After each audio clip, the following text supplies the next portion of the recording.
কারণ উনি খাড়ার উপরে এরকম মিথ্যা কথা বলবে এটা আসলে আমি ভাবতে পারতেছি না। আমার আমার আমি কীভাবে ছেলেদের সামনে আসলে মুখ দেখাবো যে ছেলেরা উনি এইভাবে ইউটার্ন নিবে।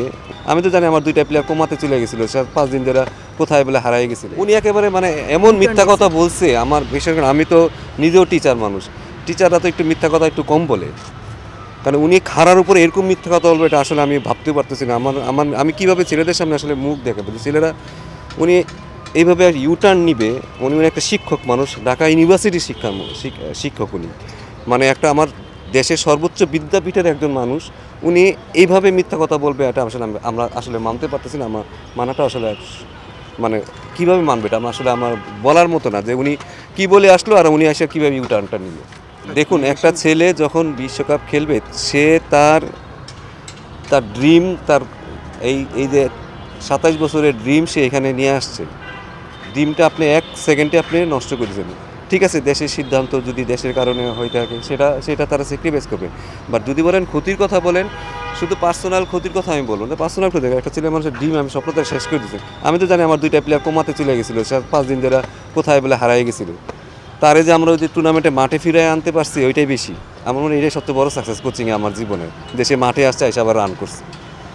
একটা মানুষ তো অনেক বছর ধরে স্বপ্ন দেখে একটা ওয়ার্ল্ড কাপ খেলবে। ঠিক আছে, শুধু এখানে তো টাকা পয়সা তো একটা ফ্যাক্টর, ওইটা একটা ছোট ফ্যাক্টর। কারো আসলে যে ওয়ার্ল্ড কাপটা সারাটা জীবন স্বপ্ন দেখে আসছে সে একটা ওয়ার্ল্ড কাপ খেলবে। দেখুন, আমি দেশের সাথে আমিও অনেক কিছু স্যাক্রিফাইস করতে রাজি আছি, ছেলেরাও করে রাজি আছি। বাট আমি কি ছেলেটার উপরে হাতটা বুলাই দিছি, বাবা তোমরা খেলতে পারতেছো না এই কারণে একটু সুন্দরভাবে কমিউনিকেশন করে আমার মনে হয় তাহলে কি অনেক কিছু মানা যায়। কারণ দিন শেষে তো শুধু আর্থিক বলেন, স্ট্যাটাস বলেন, অনেক কিছু এখানে ম্যাটার করে। ঠিক আছে, আমাদের ওদের পাশে থাকাটা খুব বেশি জরুরি ছিল। আমার যেই টুর্নামেন্ট হয়েছে আমি একটা দিনও টেকটিক্যাল কোনো কথাই বলি না ওদের সাথে, কারণ আমার পক্ষে আসলে তাদেরকে বোঝানোটা সম্ভব না। কারণ তাদের মাঠে ফিরানোটা হচ্ছে আমার সবচেয়ে বেশি আসল কাজ। এক একটা মানুষ এক এক রকম, হয়তো কেউ খুব তাড়াতাড়ি রিকভার করে ফেলবে, কেউ হয়তো এটাকে অনেক ওপেন মাইন্ডে নিবে। যার গ্রোথ মাইন্ডসেট আছে সে হয়তো তাড়াতাড়ি নিবে। যাদের আসলে অনেকে ফিক্সড মাইন্ডসেট আপ থাকে, মাথা একটা দিকে চলে, তাদের জন্য অনেক ডিফিকাল্ট। ফার্স্টেশন তারা আসলে সহজে ওইখান থেকে নিতে পারবে, মানে ওইটা ফার্স্টেশন তার বাড়তেই থাকবে। বাট সবার মেন্টালিটি তো একরকম না।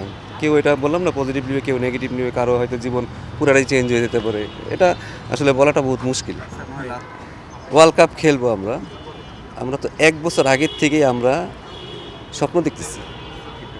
আমি নয় কোচিং স্টাফ, আমি আর কোনো ফ্যাক্টর না, ঠিক আছে।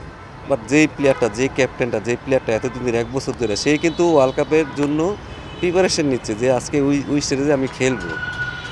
তার জন্য এটা আসলে কতটা পেইনফুল সেটা সেটা সে ভালো জানে। আমরা যতই তাকে সান্ত্বনা দিই, যতই মোটিভেশন দিই, যতই বকাঝকা করি, অ্যাকচুয়ালি দিন শেষে তার জন্য তো এটা অনেক বড় ক্ষতি হয়ে গেছে।